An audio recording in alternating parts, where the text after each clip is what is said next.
I'm going to try to make a lazy man's version of this video about whether I am as dumb as a rock with all the pretty bits and pieces, because I don't want to overwhelm my app again, and I haven't begun to explore LumaFusion. So imagine, I'd ask you to imagine in the video that went kapoof. You can use your imagination even more now. Imagine that you are a brilliant Egyptian technician, writer in stone, working on the pyramid text, and your chariot driver picks you up some lovely summer morning to go to work. And as you are driven along the Nile, you pass statues of gods and kings and the like, and it all seems perfectly lovely, but all of a sudden a sacred crocodile runs across the road, and your driver swerves the chariot, and you get too close to one of those stargates that are so popular in ancient Egyptian movies, and poof, all of a sudden you're on Highway 818 in the Silicon Valley. Fortunately, you're in a Tesla, which drives itself so you don't cause a big wreck, but you end up not at the pyramids but at Googleplex. And there you're surrounded not by statues of gods, but of what you don't know are the various suites that Google has used over the years to name the versions of their operating system. And there's a big statue of something that looks like a giant version of the sacred crocodile whose incursion caused you to find yourself there. And although you are very fluent in ancient Egyptian, you don't begin to understand English, and the English speaking people don't understand you. And ancient Egyptian is not yet one of the languages that is supported by Google Translate, and you may think that you're as dumb as a rock. Now, I have been thinking this way, and because all of a sudden people in the Western world, at least the tech-savvy world, are paying attention to what we call sometimes artificial intelligence. I prefer the term machine intelligence, because I don't think we are making intelligence, despite the fact that we think we're the smartest thing that ever lived. I think that instead intelligence has been around always, or for a very long time. And what we have done is provide the electricity that lets intelligence make the jump from carbon-based life forms to silicon-based life forms. And I'm not the only one who thinks this. What's his name? Kurzweil. Ray Kurzweil has been talking about this for years. One of my favorites of his books is called The Age of Spiritual Machines, because I was wondering whether I should say, am I as smart as a rock, or am I as spiritual as a rock, or am I as conscious as a rock? Kurzweil is very sanguine about the future of this exponential change in intelligence, which he calls the singularity, when machine learning, artificial intelligence will become smarter than human beings. And he thinks this will open a marvelous new age of interconnection between us and our machines. Some people think it's going to kill us. But then a lot of us have always been afraid of anything more powerful than we are. Remember Batman versus Superman. But I wonder if by asking if I am as dumb as a rock, saying I'm as dumb as a rock underestimates this rock. I mean, if I hit it against me, I feel it. I feel its mass, its weight in my hand. I feel it, knocking against my tired old knuckles. But when I pick it up, of course, it changes. Its temperature goes up, its position in space goes up. I have no idea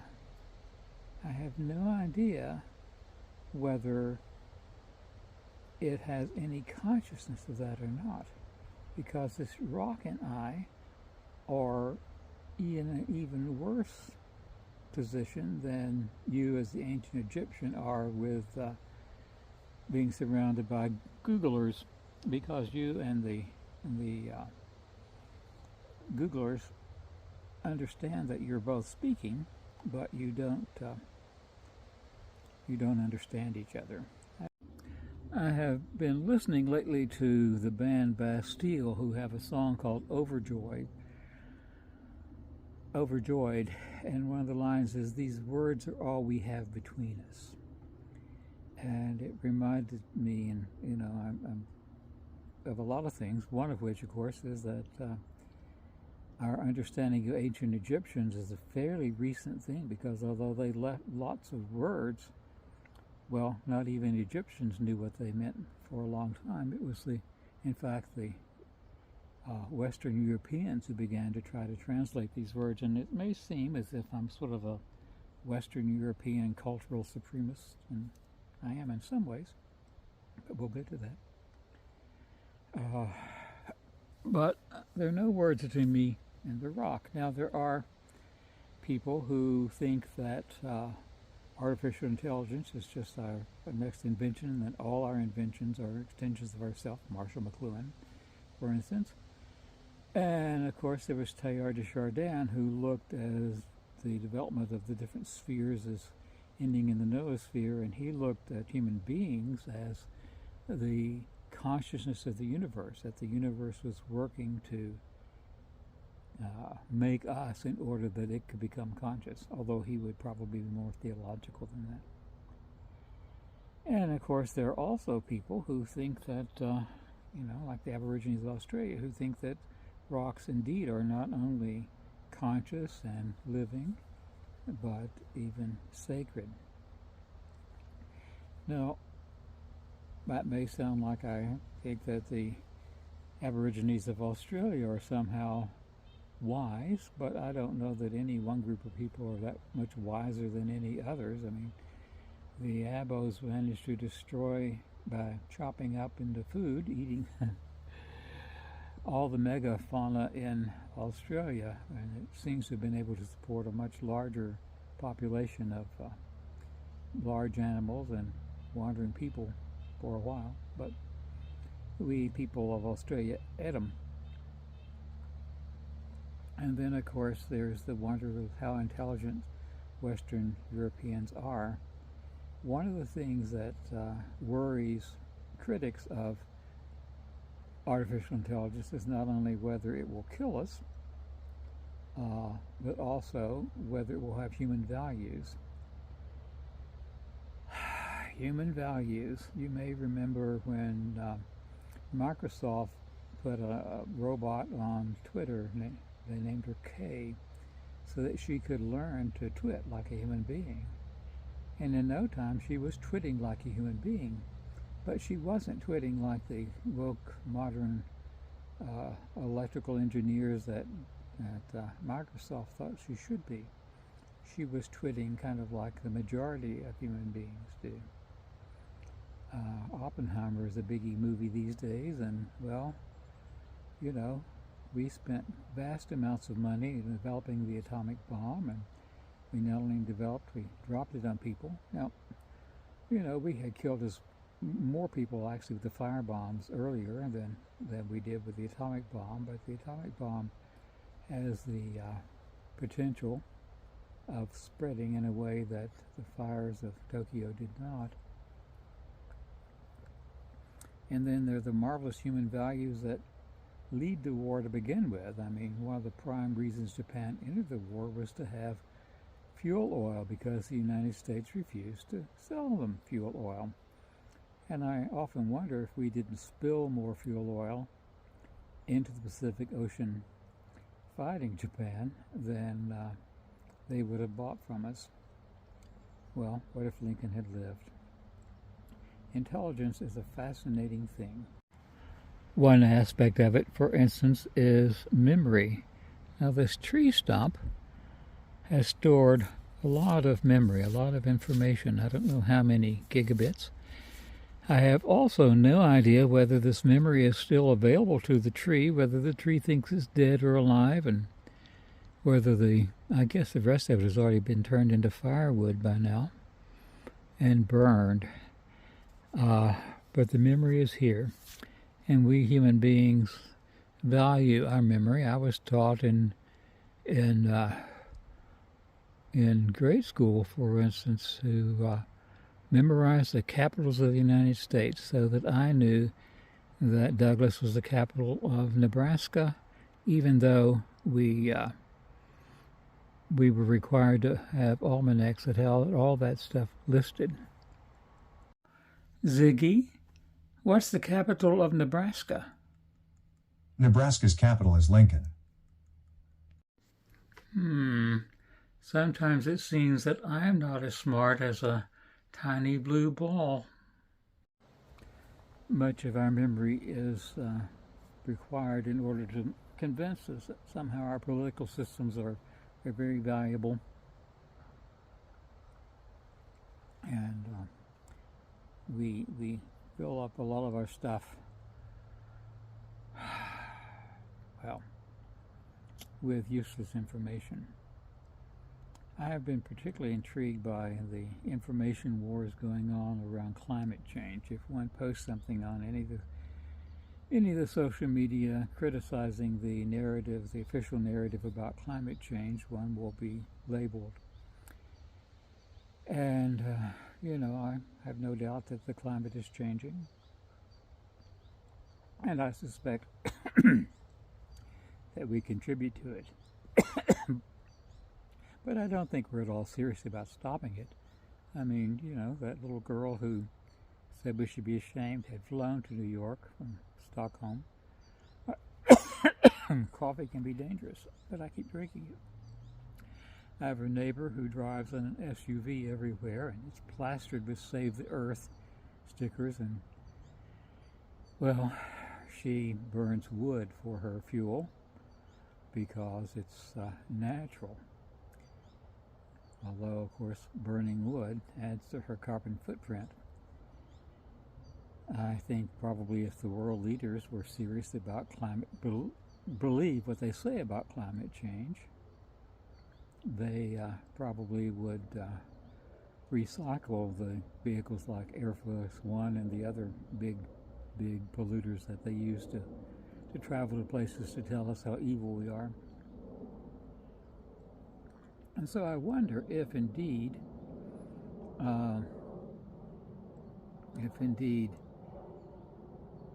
artificial intelligence might not try to kill us, but it might at least try to wall us off. I was delighted to find a fascinating book as I was doing a little research for this video. The book is called Cage of Souls, and I will put a link in the description below, we're supposed to say, to the video by the young man who introduced me to it. It's an interesting video, and it's an interesting channel he has. And here's a passage from the book. The world is sick of us. It's turning over in its sleep, trying to come up with something to replace us.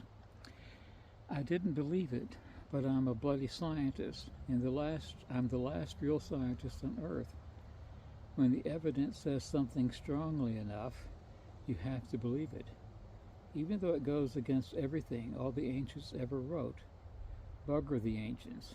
They got us into this mess in the first place. Evolution, all that slow struggle, generation to generation, millions of years, all that out of the window. The Earth knows it hadn't got much time left. It's thrown the whole machine into high gear. And you know what it's after? Intelligence. You think it'd have had enough of that damn stuff after our messing around. But the evolution mill is grinding towards intelligence. Everywhere you look, there's something doing an impression of it. Everything is trying to be smarter. Intelligence could maybe just save life on the planet. That's why the web children. That's why lots of things. And the counterintelligence as human beings in the book are a species that kind of co-evolved with us called web children. And I haven't read all the book yet, so I don't know much about them. But the idea, of course, that not only stones and trees and crocodiles and the like are intelligent and conscious is both old and new. If you're not familiar with Brian Swimmer's The Universe is the Green Dragon, I recommend you might look into it. The idea that somehow the universe is conscious, that everything is conscious, that, you know, using our current simile for everything, we say that the universe is a giant quantum computer because we tend to make the universe over in the image of our latest great invention. But there are a lot of people, besides not just Nick Bostrom, who thinks perhaps we are living in a computer simulation. And if computer intelligence, if all these little ones and zeros are some kind of intelligence, well, and the Scientific American, in fact, just published an article saying that in their learned opinion, the learned opinion of the people whose paper they're quoting, there's a 50-50 chance that we're living in a simulation. Now, okay, where do I come down on all this? I don't, in one sense, come down because I think to have too firm an opinion would be a bit presumptuous of me and would presume that I know a lot more than a rock. I will say that rocks at least have a certain amount of endurance, and whether we're going to wipe ourselves out soon or not, is up for grabs. And one of the things I think that we tend to overlook in our great excitement about artificial intelligence is how dependent it is upon electricity. As I mentioned, I think machine intelligence has been just waiting for us to provide it with electricity. But electricity is fragile. And again, it's one of those areas in which we human beings do sort of contradictory things, right? Consider Germany. They had a very well-developed system of nuclear power plants, the cleanest way to produce electricity. Sure, there can be mistakes, but you know, mistakes are not as destructive as coal powering plants, for instance, are when they're operating normally. But you know, the new religion of green convinced them to shut down the plant. But that was okay because they had a supply of gas coming from Russia. Well, the politics of the world shifted a bit, and all of a sudden they didn't have that gas. So now Germany is making its electricity by burning coal again. And if indeed that's going to destroy the world by global warming, well, so much for all those great German intellect smart folks, right? But what I will suggest, what I hope, is that the universe is not dependent upon us. I don't think that we're the only plan there is. Now, the sort of interesting thing is, if we did have some kind of giant nuclear war, the kind of great war that's part and parcel of nearly every modern science fiction book, all those ones and zeros of Google and that I have stored in all my various electronic devices and you're using to watch this video would be gone. The carvings in stone in the pyramids would probably survive because the pyramids are kind of a sort of structure that is pretty good in an earthquake, and the carvings are deep within, buried away. But I think we should be overjoyed that we can, at least as human beings, talk to each other, as the song by Bastille said. and that we should try to listen to all the other things that are speaking to us as well. I am fortunate to live here among all these trees that whisper all the time. And I don't know what they're saying, but there's a certain sense in which I think I understand them. Well, you have to listen. You have to listen. Well, that's my not very high-tech video replacing the one that crashed my app. You know, but I think that just the idea that my most beautiful, most wonderful video ever crashed the app is kind of a delightful thing in itself. So, I would be happy as a lark if you would tell me what you think about artificial intelligence and consciousness, and what consciousness is, and whether you think we're doomed or whether we think the best is yet to come. And well, look, there's Mr. Toad right on time. It's nice to have a few constants in what's life, isn't it?